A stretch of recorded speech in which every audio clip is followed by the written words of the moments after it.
It's Monday, August 13th.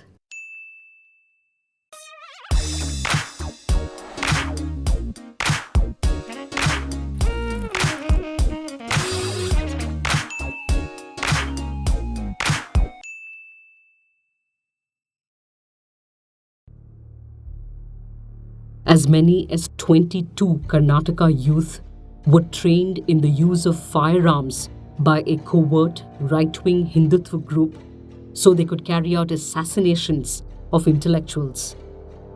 Among the 22 is the man who shot and killed Gauri Lankesh outside her home in September last year. This chilling finding of the recruitment of individuals to carry out subversive activities by Karnataka's Special Investigation Team probing the murder of journalist Gauri Lankesh came after 1 year of investigations, reports the Indian Express. The report further states that the group had established a parallel network in Maharashtra and Goa. The Maharashtra Anti-Terrorism Squad on Friday arrested 3 men, 2 of whom are reportedly associated with the Sanatan Sansthan and Hindu Jan Jagriti Samiti. In the raids conducted, the ATS recovered crude bombs and gunpowder, detonators and other material used in making bombs. The ATS said it is investigating whether those arrested have any connection with the killings of Gauri Lankesh and rationalist Narendra Dabholkar and Govind Pansare. The public prosecutor, while seeking custody of the 3, informed the court that the ATS had received information that they had stored vast quantities of arms and ammunition in places like Satara, Pune and Nalasopara. Vaibhav Raut, one of the 3 arrested, reportedly ran a Hindu Gauvansh Raksha Samiti, a little-known cow protection outfit in Nalasopara. This is no computer-generated image from a Hollywood disaster film. Captured by a News 18 camera person, this video shows Kanhaiya Kumar, a National Disaster Response Force personnel, holding a child and running across the Cherutoni Bridge as the overflowing river threatens to submerge the bridge. The child, who was reportedly sick, needed to be taken to hospital on the other side of the bridge. तो मैं उस situation को भाप लिया था कि मैं जो हो इस बच्चे को मैं इस रिवर से पार करके सुरक्षित स्थान पर ला करके प्राथमिक उपचार के लिए मैं मदद कर सकता हूं और मैंने वही किया.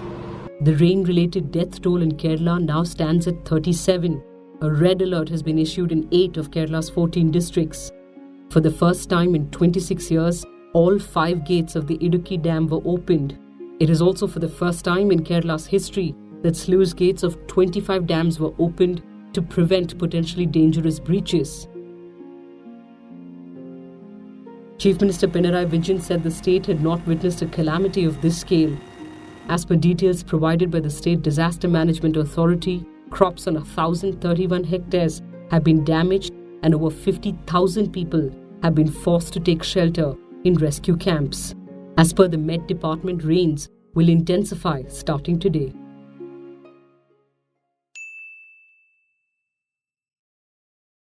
A United Nations Human Rights Committee has expressed concern over reports that China is holding 1 million Uyghurs in secret political camps.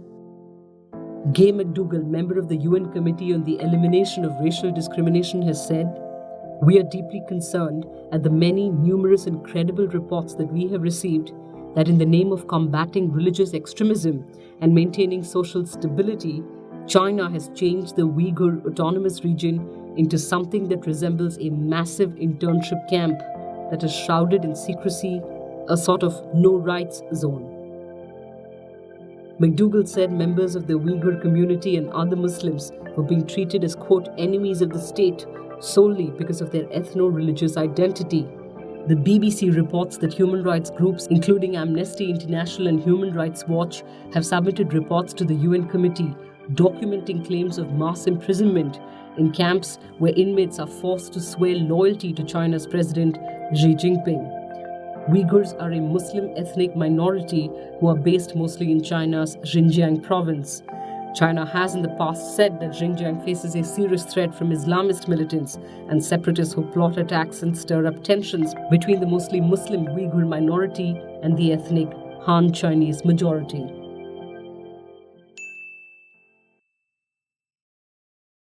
Author, essayist, and controversial Nobel laureate Sir Vidyadhar Suraj Prasad Naipaul died yesterday. Of Indian origin, raised in Trinidad, Naipaul attended Oxford, lived in London, and viewed the developing world through a lens honed through moving in elite circles. Author of A Bend in the River and Man Booker winning In a Free State, Naipaul is best known for his 1961 A House for Mr. Biswas, an endearing tale of a sign painter, Mr. Biswas, who, heckled by his wife's overbearing, wealthier family, struggles to find his own identity and finds a new profession on the way. We make ourselves according to the ideas we have of our possibilities, goes one of the lines in the book, and no line could be truer for Naipaul himself. Unafraid of disagreeing with popular opinion, Naipaul perhaps enjoyed being a contrarian and courted controversy through his writings on former colonies, examples of which Sanjay Sipahi Malani outlines in this piece. In an area of darkness, Naipaul asserted that Indians have no sense of history and claimed the destruction of the Babri Masjid would be a historical statement of India striving to regain her soul. In a 1979 interview, Naipaul said, "Africa has no future." Sociologist Edward Said remarked, "A man of the third world who sends back dispatches from the third world to an implied audience of disenchanted Western liberals who can never hear bad enough things about third world myths." A writer of over 30 books knighted by Queen Elizabeth II in 1990, Naipaul was accused of racism, sexism, chauvinism, Islamophobia, and of being a caste apologist. British literary critic V.S. Pritchett once called him the greatest writer of this century. "Great art, terrible politics," said literary theorist Terry Eagleton. Not something that he minded, Naipaul himself said, "If a writer doesn't generate hostility, he's dead."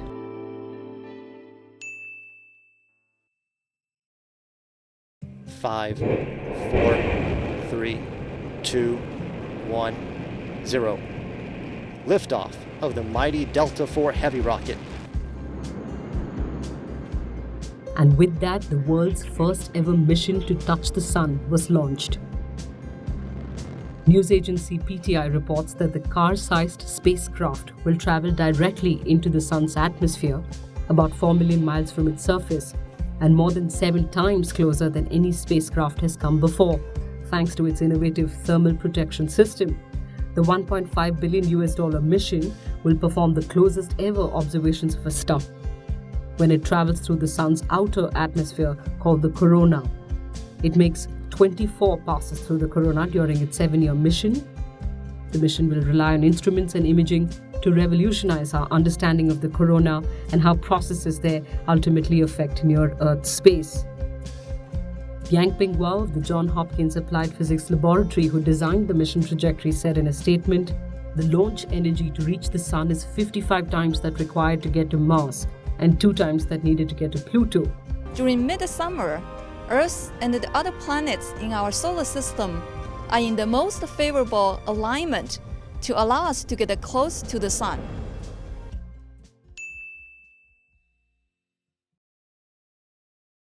Who is an Indian, or what being an Indian means is of course a complex and difficult one. But I think Mahatma Gandhi, who led our freedom struggle, gave a very elegant answer. He said or argued that to be an Indian, you don't have to subscribe to a particular religion or a particular language, but you need to be united by a shared set of values, and those values are embodied in our constitution. So there's democracy, there's freedom of expression, there's pluralism, there's the freedom to practice your religion, and the desire to settle debates and disputes through dialogue. And just about 70 years young as a nation, we may be an ancient civilization, but as a political experiment we're quite new. And it's quite remarkable that in those 70 years we have somehow managed to forge a sense of being Indian. So I think in many ways the success of Indian nation building is because Gandhi refused to reduce the idea of citizenship to a loyalty test. And that is now changing. There are some people today who want to make citizenship mandatory on practicing a certain religion or speaking a certain language or doing daily puja to a certain symbol, whether it be the flag or the national anthem. And I think that would be a mistake. That would be a narrowing of the idea of India.